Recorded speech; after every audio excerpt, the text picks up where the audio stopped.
Grâce à cette stratégie, je gagne énormément d'argent dans Melbet. Bonjour à tous, c'est encore Dexter et comme toujours j'envoie du loup. Alors là, il s'agit du chapitre numéro 1, leçon numéro 4, par rapport à notre évolution dans Melbet. Maintenant, aujourd'hui, la question pour moi de vous apprendre à faire des paris. Vous pensez que, vraiment vous pensez que faire des paris, c'est venir là, par exemple en direct, dit que bon, l'Angleterre mène, je prends la victoire. Euh, Waouh. Non, c'est bloqué. Vous venez partout, vous voyez les causes, vous dites que bon, je fais comment, vous prenez les favoris, vous placez, vous pensez que... Mais non, frère, ça ne se passe pas comme ça. C'est pas comme ça qu'on fait des paris. Il y a des règles. Il y a des règles. Faire des paris ne revient pas en quelque part en direct. Vous voyez, comme l'école de football de Dylan mène 3 à 2, vous venez, vous prenez la victoire parce que la cote est faible. Laissez-moi vous dire que dans le monde du foot, surtout dans le monde des bookmakers, une cote de 1,01 peut te tuer ton ticket. Oui, si vous ne le savez pas, maintenant vous le savez. Oui, c'est bien possible et des fois, et c'est même très fréquent en fait. Donc, il faut le savoir. Maintenant, concentrons-nous parce que je vais vous apprendre comment faire des paris. Ok. Déjà, tout d'abord, on va commencer par les avant-matchs parce que en général, lorsque vous entrez dans vos différents bookmakers, tout comme Melbet, vous venez en général sur des avant-matchs. Mais avant de continuer, s'il vous plaît, bon, pour encourager, n'oubliez surtout pas de créer vos différents comptes avec le code promo Dexter 1. Très important. Dexter 1. C'est assez encourageant. Maintenant, passons. Comme je venais de le dire, la plupart du temps, lorsque vous créez vos comptes, vous venez constamment sur les avant-matchs, vous placez et compagnie. Mais la plupart du temps, la plupart d'entre nous qui plaçons des paris ou qui faisons nos coupons, nous ne connaissons même pas les équipes qui jouent. Je dis bien, nous ne connaissons même pas l'équipe qui joue. Nous sommes des fois incapables de citer ne serait-ce qu'un seul nom dans l'une des équipes qui jouent. Par exemple, si moi vous me demandez que bon, Dexter, cite-moi ne serait-ce que deux joueurs qui jouent en Lettonie, je vous dirais que ah, je connais personne là-bas. Si vous me dites en Andorre, je vous dirais ah, je connais personne là-bas. Et c'est vrai. Et c'est vrai. En fait, c'était vrai. C'était vrai. Et je sais que vous êtes nombreux dans cette situation. Vous jouez aussi comme ça là. Parce que vous entrez, bon, des fois vous regardez les codes, vous jouez à l'instinct, vous ne connaissez rien sur l'équipe, vous ne connaissez pas leur précédente saison, c'est la première fois qu'ils participent à ce tournoi, à ce championnat. Si, comment dire, si c'est un match décisif pour eux, l'état des joueurs, si tel joueur sera présent ou pas, si le joueur phare de l'équipe sera là, si on a changé le gardien, la plupart du temps, beaucoup ne regardent pas ça. En fait, beaucoup ne cherchent même pas à savoir ça. On entre seulement là, on dit que bon, la Lettonie a une cote de 1,5. Mince, mince, mince, ça c'est intéressant. Andorre a une cote de 1,8. Mince, quand je vois ça là, c'est comme si la Lettonie peut gagner même 2-0 comme ça, hein. Mince. Et je vois que la Hongrie a une cote de 1,36 c'est la Arménie. La Arménie a une cote de 9,1. Qu'est-ce qui se passe un peu si je prends Lettonie, je prends Hongrie? Non, cote de 11 comment? Effaçons un peu les précédents événements. Effaçons. Revenons. Qu'est-ce qui se passe si je prends la Lettonie, la Hongrie? J'ai ma cote de 2, hein. Il faut que je me fasse un dépôt de 10 000. Je mets sur ça.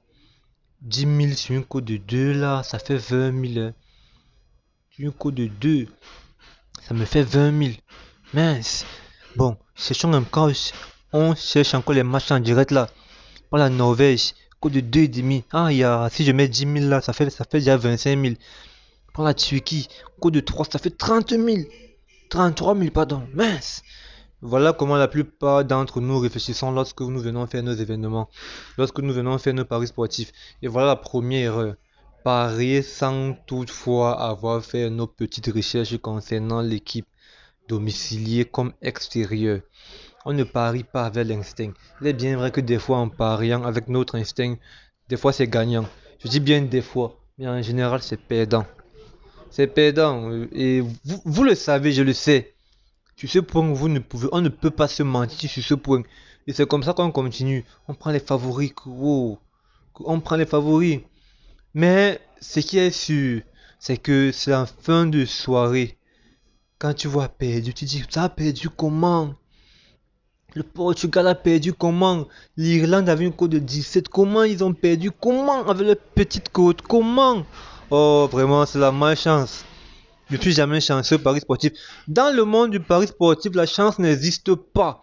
Celui qui vous parle de chance, c'est de la foutaise. C'est purement statistique. Ce sont des statistiques. Moi, je vous dis, il y a des gars qui sont dans des pièces qu'ils ont louées. Je dis bien, ils peuvent même louer tout un immeuble. Ils louent tout un appartement. Ils ont des machines devant eux, des ordinateurs bien performants. Ils étudient tout un match de A à Z. Et c'est parfois eux qui créent des applications pour vous envoyer parfois les pronostics ou même des scores exacts. Ils s'assoient, ils analysent. Tel joueur a tel problème comme ça, comme ça, comme ça, comme ça, comme ça. Au cours de tel match, s'il joue, il doit prouver que sinon, ils prennent toutes les éventualités possibles et ils sortent des pronostics. Si vous pensez que, je sais pas, vous pensez que les Occidentaux se font de l'argent comment à travers les paris sportifs? Vous pensez que genre, ils sont seulement assis comme ça, ils imaginent aussi les matchs pour jouer? Non. Je vous dis, les gars s'asseyent, ils réfléchissent et c'est pratiquement un métier pronostiqueur. Il y a des data analystes, on recrute même parfois même des hackers, des informaticiens, on en recrute. Parce qu'il faut une base de données, il faut faire des programmes qui vont tout faire ça parce que c'est un peu épuisant pour une seule personne. Ils travaillent d'arrache-pied. Et dès qu'ils ont, par exemple, un pronostic tellement évident, pour ne pas dire sûr à 100%, ils s'asseyent et ils le valident. Et c'est comme ça. Et c'est comme ça qu'ils gagnent. Alors pourquoi nous? Parce que la plupart si je peux dire des paris footeurs, sont des Africains, moi y compris. Pourquoi alors nous pensons qu'on peut gagner seul, sans l'aide de quelqu'un? Je ne vous envoie pas de partir payer des coupons, payer des pronostics, parce que c'est même d'abord un truc que je déconseille fortement. Non. Je peux vous apprendre à raisonner comme ça. Je peux vous apprendre à raisonner comme ces occidentaux. Je vais vous détailler leurs différents secrets, mais étape par étape. Ok. Maintenant, on va effacer ce coupon-ci. On va l'effacer la code de 7. Même s'il est gagnant, on va l'effacer. Je voulais juste vous montrer quelques petites erreurs que l'on fait en général. Et c'est pas bon.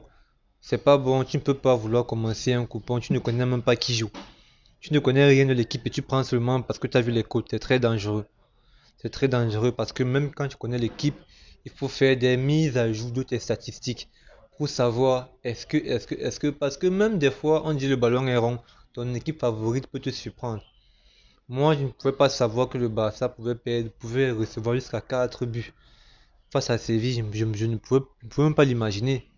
Je me suis dit que bon, Barça c'est Barça, mais non, Barça c'est pas Barça. Leur forme varie en fonction du match. Ils peuvent partir sur un match vraiment important. Il y a parfois des joueurs blessés, j'en passe, et ainsi de suite. Le coach peut même décider, même par exemple, je sais pas, je prends par exemple Lamine. Il, il met Lamine au banc. C'est en deuxième mi-temps, pratiquement à la 80e, qu'il le met au terrain. Oh, toi, tu avais déjà parié en avant-match que Lamine marque à tout moment. Par exemple, ton pari est déjà mort. Il est déjà mort, donc c'est un peu autant de choses. L'une des astuces que je présente en général dans les coupons, une fois que vous avez étudié votre équipe, vous avez déposé votre argent, il y a trois astuces. Un, celui de double chance. 2, celui de parier sur les corners, parce que c'est un truc que tu peux combiner. 3, le troisième, il s'agit du type de pari que vous menez. En général, nous faisons des combinés, mais le combiné ne nous aide pas en général. Donc, pari système. Bon, c'est parce que là, bon, avec deux événements, je ne peux pas déclencher l'option pari système. Le pari système, c'est au moins ça avec 4 événements au minimum. Donc, si j'avais pris 4 événements, le système se sera activé automatiquement. Donc c'est un peu ça. Vous activez le pari système avec 4 événements bien réfléchis que vous avez bien analysés. Vous appliquez la double chance. N'importe qui gagne, on ne sait jamais. Et enfin, vous pariez sur les corners. N'importe qui aussi gagne parce que c'est rare de voir des matchs où le nombre de corners, où les corners sont égaux, donc 4 corners ici et 4 corners là-bas. Vous allez me dire que, mais oui, c'est déjà arrivé. Mais combien de fois? C'est rare, c'est vraiment rare. Pourquoi je parle ainsi? Parce que parfois même tu viens par exemple là sur les corners à cause de 1, combien dit 1,08. Là, c'est si tu veux jouer, là, c'est si par exemple tu veux le faire sur tout le match. Chose que je conseille pas trop, bon. Des fois, c'est même mieux de venir, tu connais par exemple le premier mi-temps, une cote de 1,1 et tu reviens par exemple là en temps réglementaire, tu prends 12 dans le match. Là, je dis bien après avoir bien réfléchi, hein. Je ne vous demande pas de le faire dans tous les événements sportifs, non. Vous devez sélectionner autre 4 matchs, autre vraiment 4 matchs. Parce que voilà que sur un événement, voilà ça, sur un seul événement, attendez, je devais tutoie. Voilà. Sur un seul événement, j'ai une cote de 1,5.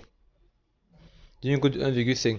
Bon, c'est vrai, il y a parfois des événements où on refuse où le bookmaker refuse que l'on fasse à la fois des paris en temps réglementaire et des paris sur les corners. Mais il y en a où c'est validé, donc il faut aussi réfléchir par rapport à cela. Prenez vraiment votre temps de réfléchir à tout cela, appliquez et vous m'en direz des nouvelles. Donc là, je m'arrête pour un moment. La leçon numéro 5, je vous montrerai mes différents paris, comment j'ai procédé et ce que j'ai obtenu en fin de journée. Là, vous allez comprendre parce que parler c'est bien, appliquer c'est mieux et valider son coupon c'est encore excellent. Donc c'est tout pour aujourd'hui. N'hésitez pas, contactez-moi via Telegram, posez toutes vos questions, je serai là pour vous. Laissez des commentaires, c'est assez encourageant. Partagez, likez et surtout n'oubliez pas de créer vos différents comptes avec mon code promo Dexter 1.